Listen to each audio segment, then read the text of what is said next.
Surfers, Gary Murway here. Welcome back and thanks for hanging out with us. More Chuck McKibben coming up in just a minute, so hang out, stay right where you are, push the subscribe and the bells and all that stuff. We'll see you in just a minute.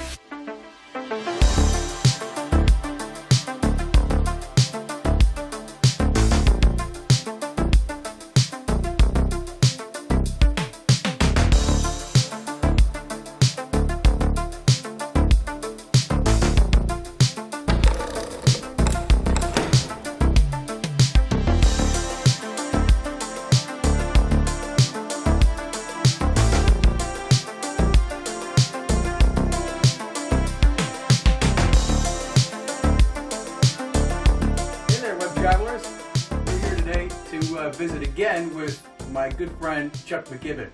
This is a very interesting episode about a guy that many people have not heard of. His name is Rob Thibault, and Chuck goes into great detail about this guy's life and times that very few people know about. You're going to be interested if you're in the voiceover business or if you're in the recording business. This guy was really something else back in the 60s and the Sun Record days with Elvis and all that stuff going on.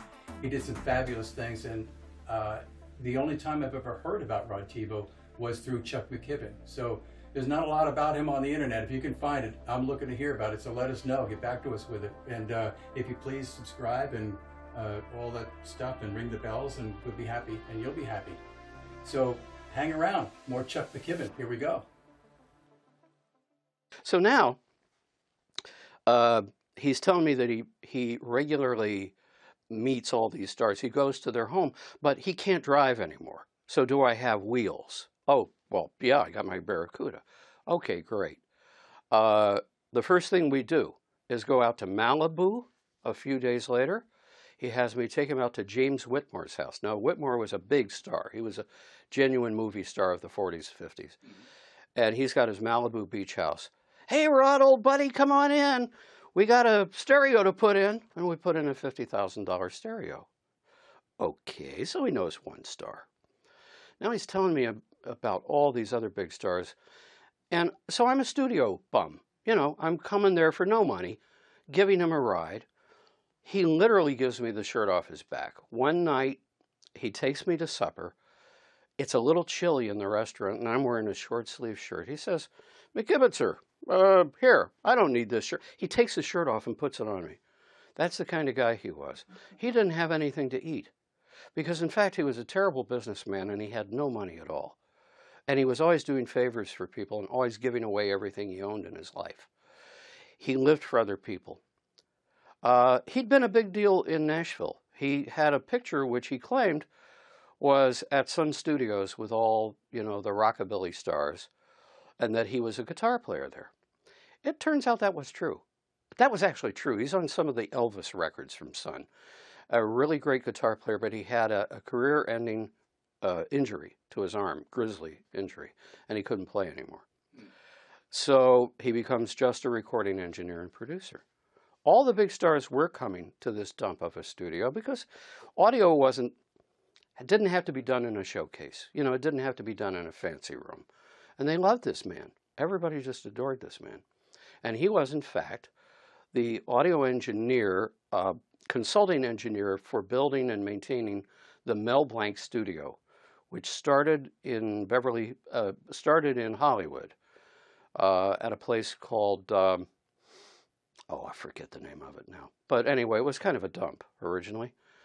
And then they moved uptown. They moved to Beverly Hills, right in the heart of Beverly Hills on Wilshire Boulevard on the 12th floor of a bank building. And he built that studio. So he could be a studio builder, even though his hands shook, holding a soldering iron. See, he physically built the studio. Oh, yeah, physically. Oh, yeah. He physically built studios because he was that good. He built his own control panel in his own studio. And I asked him, why is this homemade? Why didn't you just buy, an RCA or a Gates console? And he said, nobody makes them to my standards. And I'm sure that was true. He was such a perfectionist. In spite of being a slob in some ways, he's Oscar Madison, but he's brilliant. So anyway, he's not eating when he takes me out to supper. And the reason is, all the money he had in his pocket went to me. To thank me for helping him out. He'd buy my gas to take him places. So one night, there's going to be the opening at a church building, the school part of a church. The Mel Blanc School of Commercials and Voice is opening. Huh, Mel Blanc School? And he says, McKibben, sir, would you like to go? Would you like to meet Mel Blanc? Would I like to meet Mel Blanc? Are you crazy? Of course I want to meet Mel Blanc. And all I got to do is take you there? So there's Mel and his son Noel, 33 years old at the time, standing at the door, greeting people at the grand opening. Everybody who was royalty in cartoons was there, everybody. Hanna-Barbera, for whom Mel worked. You had voice people, all kinds. Gary Owens, the great voiceover guy from Laugh-In. Everybody was there. And I got to meet them all, of course. So now, we're about 3 minutes into the conversation. Oh, fellas, this is my new protege, Chuck. He's the greatest audio guy I've ever met.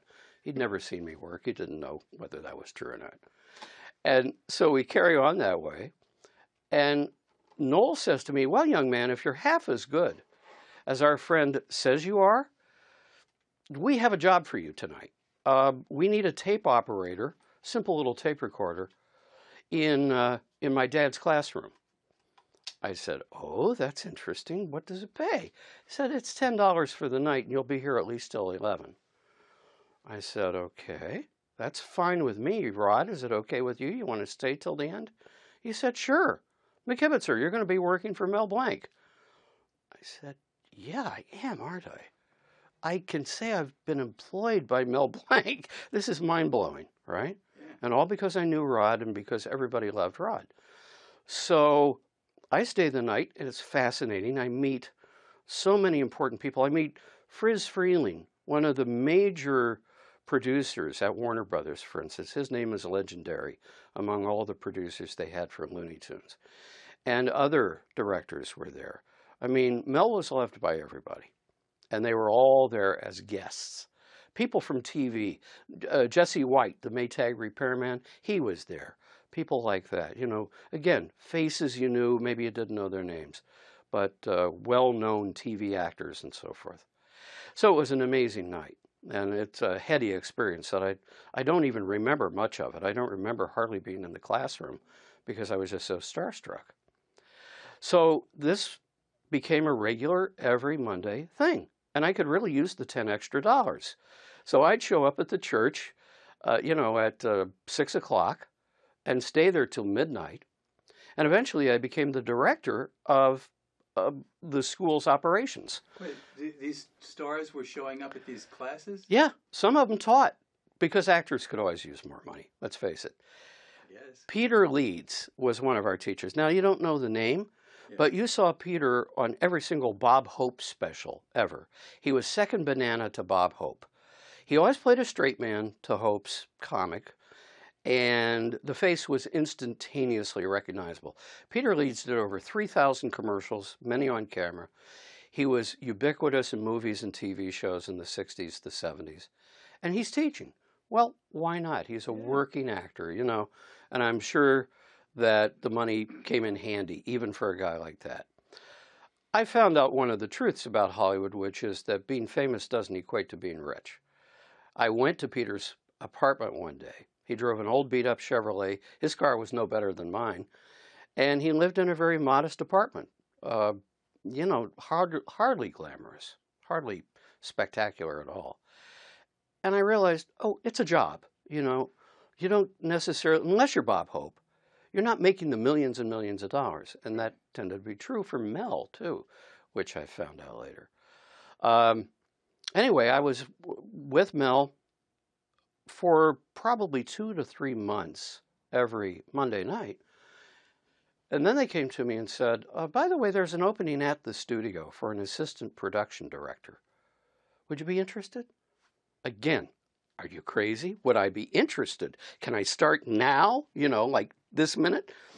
Mm-hmm. And they said, sure, come in Monday, next Monday. You'll work with Lee Hansen, who has the job of being studio operations manager. He could use some help. We're so busy. And so I learned the ropes from Lee, a wonderful guy. He's still around. I think he's involved in a science fiction project, writing, producing. I lost touch with a lot of these folks, but I know he's still around. And he was a great mentor to me, as was Rod. So what happened then was he was on his way out. He was actually going to go to work for Watermark, producing American Top 40 with Casey Kasem. When he split, I was the next in line. And they didn't even test me or anything. They just said, "Can you handle it?" And I said, "Sure." And they said, "Fine, then you're the new studio operations manager." Of course, I had quit Altophonic by that time. And, yeah, I was wondering how that segued. It was pretty easy. I just gave them 2 weeks' notice. I said, "Look, I'm going to work for Mel Blanc." And, it was better money and certainly a more glamorous place to work. I just had to drive to it, which I used to be able to walk to Altophonic on Hollywood Boulevard, but so what? So Rod understood? Oh, yeah, he was totally in favor of all this. Gave me a great build-up to them. I mean, he knew very little about me, really, except he liked me. It turned out that when he liked someone, I was told this by his daughter years later, decades later. She said, "Did he have a nickname for you?" I said, "Yeah, he called me McKibben." She said, "Oh, that meant he loved you, because if he cared about you, he made you his by giving you a name. Now you're special to me." She said he only did that for very special people. Well, I hung around for about 2 years. The money was not great. Again, the business doesn't always pay what people on the outside think it pays. Right. It was okay. I wasn't starving or anything, but I could have used more. I got an offer to go to work for a friend of theirs, Harry O'Connor. Mm-hmm. Harry turned out to be a crook, and he shafted me. But I made the critical mistake of leaving at a time when there was an oil embargo. And so all of the engineers were out of work, because if you didn't have oil, you couldn't make vinyl records. And so 300 engineers were on the street, and these were guys with far more experience in Hollywood than I had.